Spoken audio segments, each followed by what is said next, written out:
जी बेटे, currently class में क्या टॉपिक डिस्कस हो रहा था? Government grant and assistance. हमने जो पढ़ा उसको पहले रिपीट, साइलेंट प्लीज।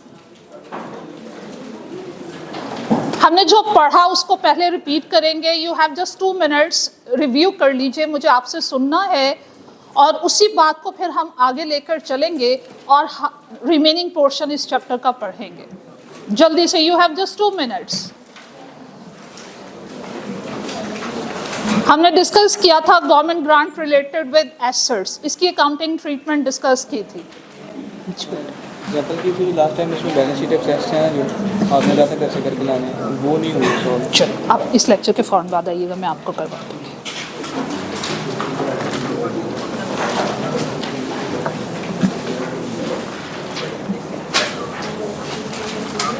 जल्दी से, शाबाश।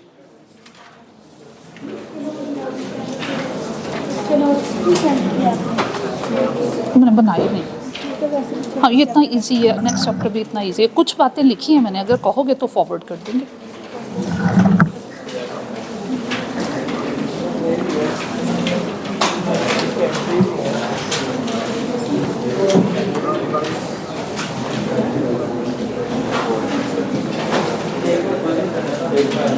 उसका बेनिफिट होता है।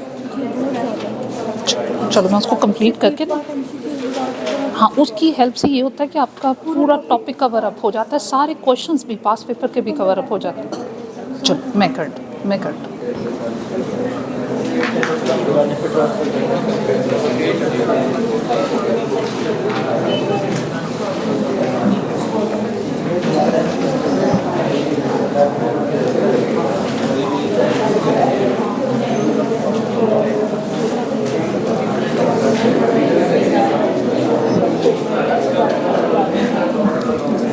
रिवाइज हो गया?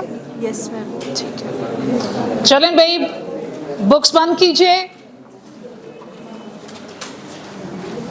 How to record government assistance.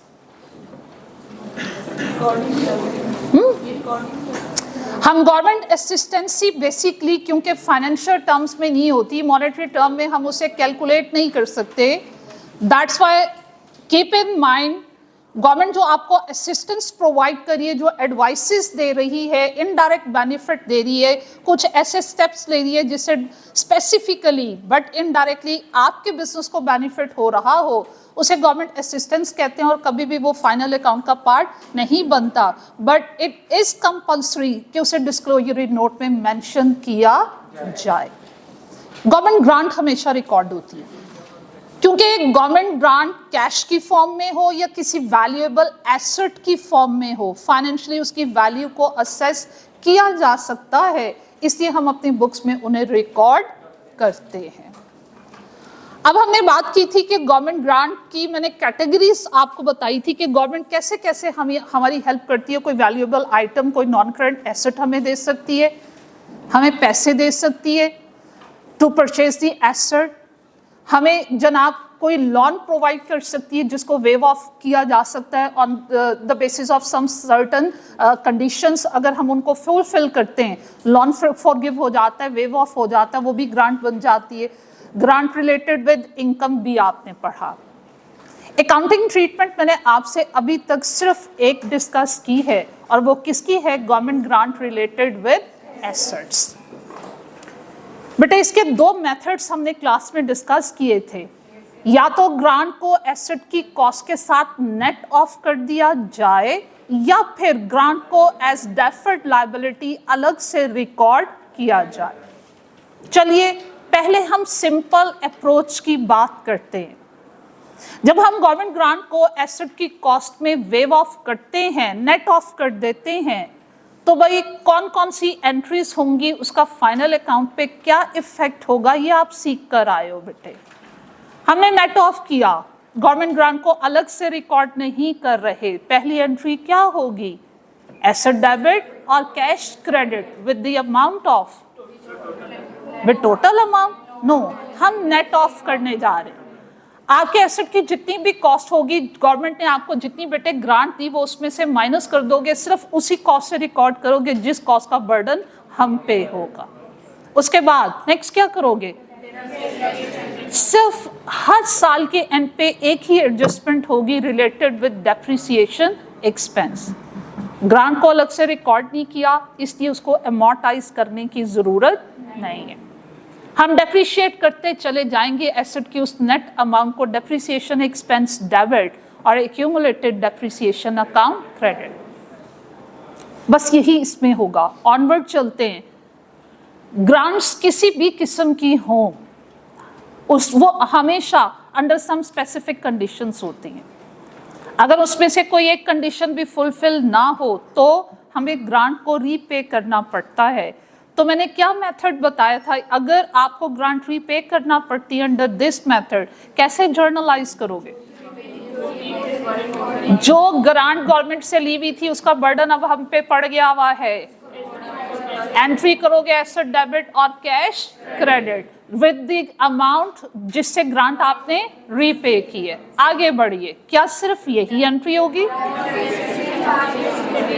शाबाश। नॉन करंट एसेट में जब हम कुछ स्पेसिफिक अमाउंट ऐड करेंगे, इसका मतलब वो ऑलरेडी ऐड नहीं थी लेकिन वो एसेट हम यूज कर रहे थे, तो डेफिनेटली वो डेप्रिशिएट हुआ होगा।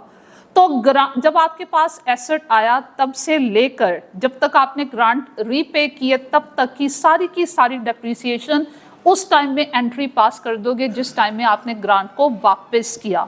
और एंट्री क्या होगी? वही normal entry, depreciation expense debit और एक्यूमुलेटेड डेप्रिसिएशन क्रेडिट। यहाँ तक क्लियर? आगे बढ़ते हैं। जिस साल आपने ग्रांट वापस की, ईयर एंड पे एक और एंट्री करोगे, उस साल की कंप्लीट डेप्रिसिएशन एक्सपेंस डेबिट और एक्यूमुलेटेड डेप्रिसिएशन क्रेडिट। क्या हमने यही पढ़ा बेटे? आगे बढ़ते हैं। फाइनल अकाउंट पे इसके क्या इफेक्ट्स होंगे? इनकम स्टेटमेंट में चलें तो बेटे एक्सपेंस एक ही आपने रिकॉर्ड किया, डेप्रिसिएशन एक्सपेंस, वो ईच ईयर आपकी इनकम स्टेटमेंट का पार्ट, ऑपरेटिंग एक्सपेंस का पार्ट बन जाएगा।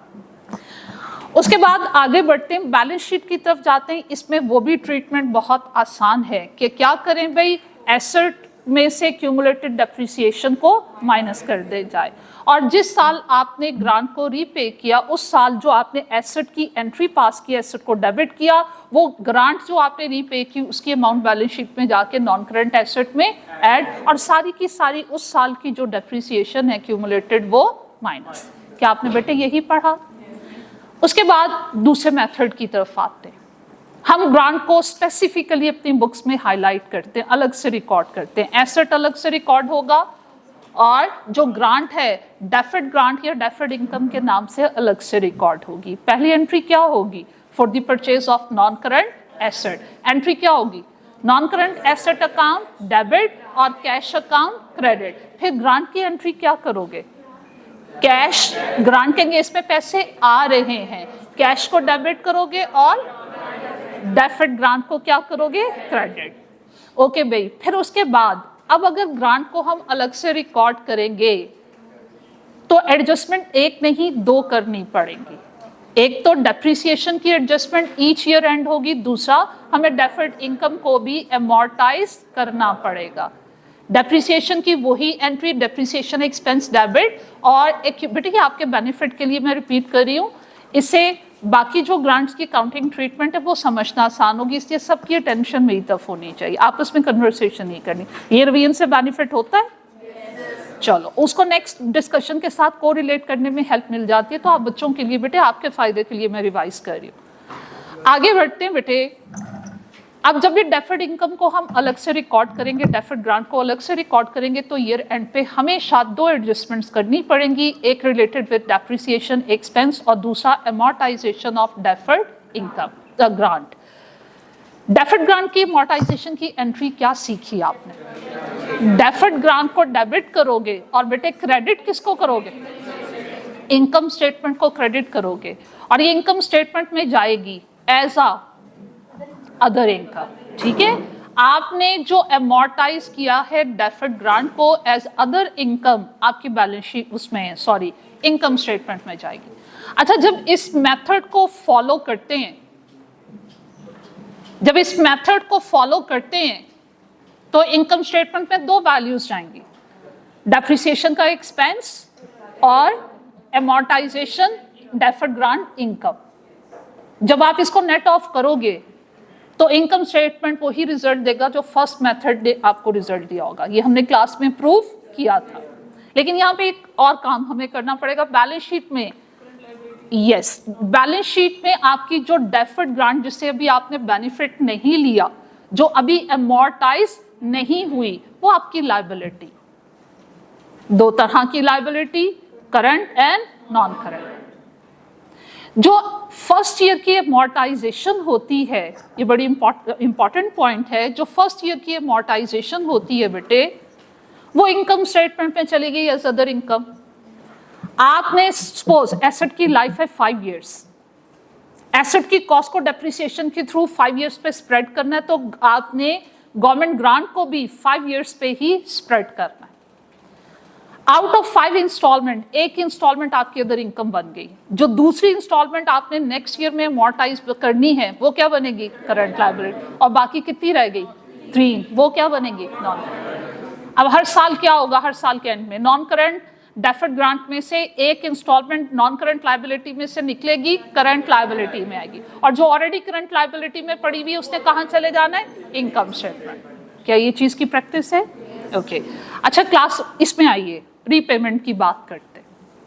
अगर बेटे रीपेमेंट की बात करें, इस मेथड में रीपेमेंट के टाइम में एक एंट्री पास करोगे या 2 एंट्रीज? चाहो तो अलग अलग कर दें, चाहो तो एक कंबाइंड एंट्री कर दें। चलिए, कौन सी एंट्री मैंने सिखाई? नंबर 1, आपने सपोज गवर्नमेंट से ग्रांट ली है, 2 इयर्स उसका बेनिफिट ले लिया और 3rd ईयर में ग्रांट हम वापस कर रहे हैं। 5 इयर्स के लिए ग्रांट थी, तो 2 इंस्टॉलमेंट्स की जो ग्रांट है वो एमोर्टाइज हो चुकी है और 3 साल की इंस्टॉलमेंट आपकी लायबिलिटी में पड़ी हुई है। क्या करोगे? गवर्नमेंट ग्रांट को डेबिट करोगे। कितनी अमाउंट से? उस ग्रांट से जो अभी एमोर्टाइज नहीं हुई। वो कितने सालों की है? 3 इयर्स की। और उसके लिए गवर्नमेंट ग्रांट को डेबिट करोगे 3 इयर्स की इंस्टॉलमेंट के साथ, और इनकम स्टेटमेंट को डेबिट करोगे 2 इयर्स की इंस्टॉलमेंट के साथ। क्यों? क्योंकि इनकम तो ये बनी नहीं, हमने सारी की सारी ग्रांट वापस कर दी हुई है। तो इसलिए इनकम स्टेटमेंट में जो अदर इनकम हम ऑलरेडी प्रीवियस ईयर में रिकॉर्ड कर चुके हुए हैं, हमें इसको क्या करना पड़ता है? कैंसिल करना पड़ता है। ठीक है। क्रेडिट किसको करेंगे? पैसे जा रहे हैं, इसलिए कैश को क्या करोगे? क्रेडिट। अब जो मैंने आपको क्वेश्चन क्लास में डिस्कस किया और दिया भी, वहां बेटे एक बात हमने देखी कि लाजमी नहीं है कि 100% ग्रांट को रिपे किया जाए। समटाइम उसका कुछ पोर्शन हमें वो जो है वो पे ऑफ करना पड़ता है। सपोज वो कहता है 80% ग्रांट हमने रिपे की, तो इसमें एक पॉइंट फर्दर मैंने ऐड किया था, and that was what? Yes, फिर सिर्फ 80% डेफर्ड ग्रांट कैंसिल करनी है, और 80% ही जो इनकम स्टेटमेंट में अमोर्टाइजेशन गई है डेफर्ड ग्रांट की, वो भी सिर्फ हमने 80% कैंसिल करनी। Is it okay? अच्छा, इस मेथड में बताओ, रीपेमेंट के टाइम में कोई और एंट्री पास करने की जरूरत है हमें? नो। फिर ऑनवर्ड जो है आपने डेप्रिसिएशन की सिंपल एंट्रीज पास करते जाने, क्योंकि ग्रांट तो वापस हो गई। हाँ, अगर कोई ग्रांट रह गई है, जैसे 80% पे कर दिया, 20% रहेगी, वो जो रह गई है वो एमोर्टाइज होगी, और अगर 100% पे ऑफ कर दिए तो मजीद वो एमोर्टाइज नहीं होगी। अब मेथड नंबर 1 हो या 2 हो, इनकम स्टेटमेंट और बैलेंस शीट के रिजल्ट हमेशा सेम होते हैं। बैलेंस शीट में जब इफेक्ट देखने होते हैं तो नेट एसेट्स पे इफेक्ट देखते हैं, एसेट्स माइनस लायबिलिटी। सब पॉइंट रिपीट हो गए? अब मेरी बात सुनिए। एक और बात जो मैंने क्लास में की थी, अभी हमने प्रैक्टिस नहीं की। कीप इन माइंड कि डेफर्ड ग्रांट को अमोर्टाइज कैसे किया जाएगा, ये डिपेंड करता है कि एसेट को डेप्रिशिएट करने के लिए आप कौन सा मेथड ऑप्ट करें। अगर नॉन करंट एसेट की कॉस्ट को डेप्रिशिएट करने के लिए आप स्ट्रेट लाइन मेथड यूज कर रहे हो, तो डेफर्ड ग्रांट को अमोर्टाइज करने के लिए भी स्ट्रेट लाइन मेथड ही यूज होगा। लेकिन अगर आप एसेट की कॉस्ट को डेप्रिशिएट करने के लिए रिड्यूसिंग बैलेंस मेथड यूज कर रहे हो, तो बेटे उसी प्रोपोर्शन से, मेथड नहीं कह रही, मैं कह रही हूं उसी प्रोपोर्शन से आपने अपने डेफर्ड ग्रांट को अमोर्टाइज करना है। इसको समझने के लिए ओपन योर बुक्स, 3 क्वेश्चंस हैं हमारे सामने, हम उन्हें डिस्कस करते हैं, बल्कि पहले 2 क्वेश्चंस डिस्कस करते हैं। और फिर मैं नेक्स्ट पॉइंट की तरफ मूव करूंगी। अच्छा बेटे, उसमें निकालिएगा आप एग्जाम्पल नंबर 14 एंड 15। बेसिकली एक ही एग्जाम्पल है, मैं डिस्कस करूंगी, आपने मुझे सॉल्व करके दिखानी है। तो इसलिए डिस्कशन में पार्टिसिपेट करोगे। ये दोनों बेटे क्या है, government grant related with assets. एक में ग्रांट को एसेट की कॉस्ट के साथ नेट ऑफ कर रहे, और दूसरे मेथड में डेफर्ड ग्रांट को अलग से रिकॉर्ड कर रहा है। अच्छा मुझे एक बात बताओ, डेप्रिसिएशन का एक्सपेंस किस मेथड में ज्यादा आएगा? नो, इन दो अप्रोचेस में से किस में ज्यादा आएगा? जब एसेट को नेट कॉस्ट को नेट ऑफ किया तब, या जब डेफर्ड ग्रांट अलग से रिकॉर्ड होती है? जब डेफर्ड ग्रांट अलग से रिकॉर्ड होती है तो एसेट को फुल कॉस्ट पे रिकॉर्ड करते हैं, वहां डेप्रिसिएशन का एक्सपेंस ज्यादा होता है। चलें भाई पढ़ते हैं पहले requirement, page number 14। Example number यही 14 है, यही 15 है, रिक्वायरमेंट में माइनर सा चेंज है। कहता है prepare the journal entries in the books of AL in respect of the above plan from 1st January 2021 to 31st December 2023। और अगर कोई एसेट डिस्पोज ऑफ हुआ उसकी एंट्री वो आपसे रिक्वायर नहीं कर रहा। पढ़ते हैं, Adeel limited imported and installed a plant at a cost of 250 million on 1st January 2021। Useful life है बेटे उसकी 3 years और रेजिडुअल वैल्यू भी उसने बता दी, and that is 128 million। Based on this, AL has correctly determined depreciation rate of 20% under reducing balance method। ठीक है, that it uses for depreciating plant and machinery। तो फिर अगर कॉस्ट को डेप्रिशिएट करना है रिड्यूसिंग बैलेंस मेथड से, तो उसको डेप्रिशिएट करके जो डेप्रिसिएशन का एक्सपेंस आएगा उसी प्रोपोर्शन से आपने डेफर्ड ग्रांट को भी अमोर्टाइज करना है, लेकिन किस मेथड में? जहां डेफर्ड ग्रांट अलग से रिकॉर्ड होगी। On the same date AL also received a government grant of 60 million towards this plan, and it is reasonably certain that AL will comply with the conditions of this grant।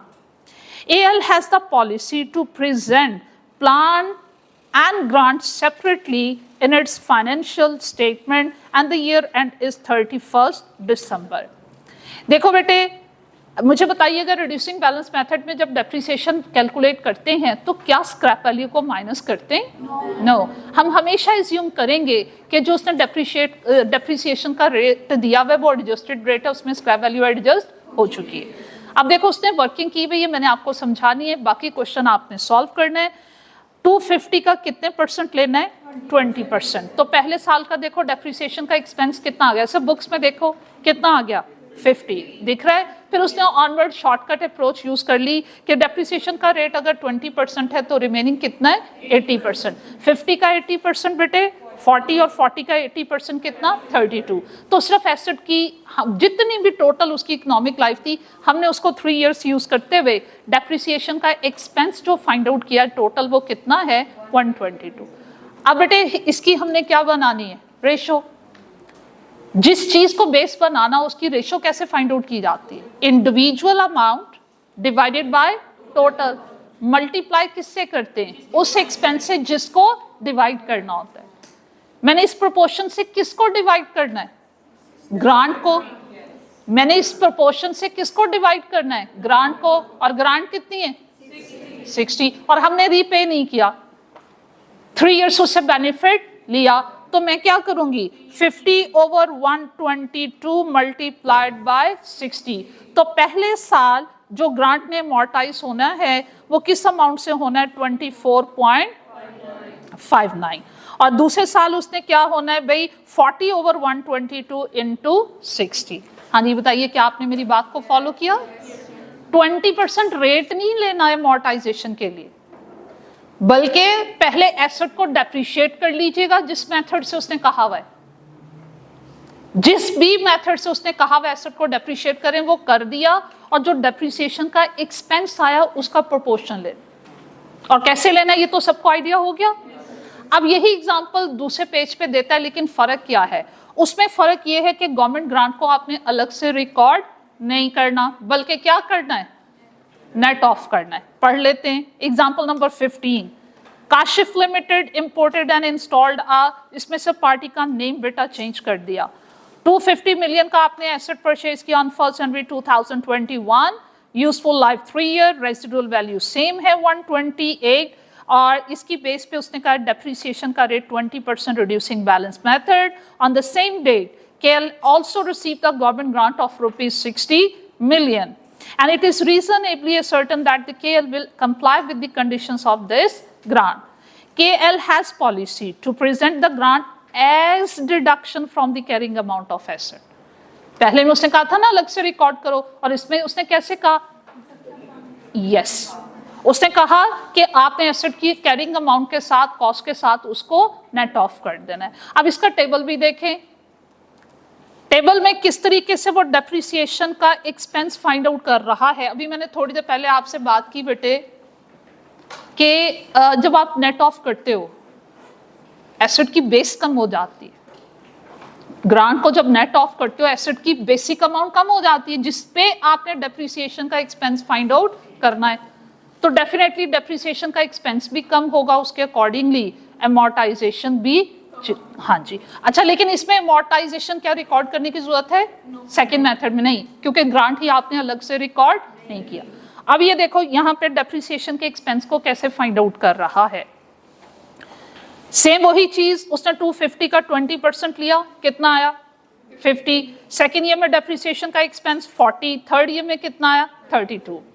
Grant, deferred grant के amortisation को अलग से record तो नहीं करना, लेकिन वो देखो यहाँ पे डेप्रिसिएशन में उसको एडजस्ट कैसे कर, और ये सिर्फ रिड्यूसिंग बैलेंस मेथड में होता है, स्ट्रेट लाइन में करने की जरूरत नहीं है।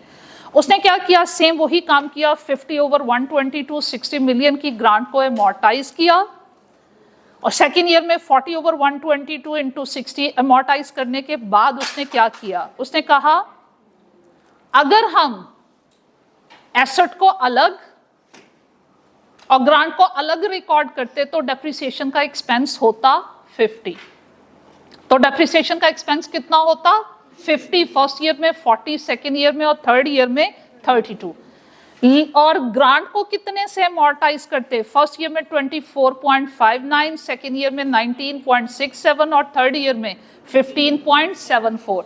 अब उसने टोटल डेप्रिसिएशन को ग्रांट के अमोर्टाइजेशन के साथ नेट ऑफ करके remaining depreciation expense find out किया।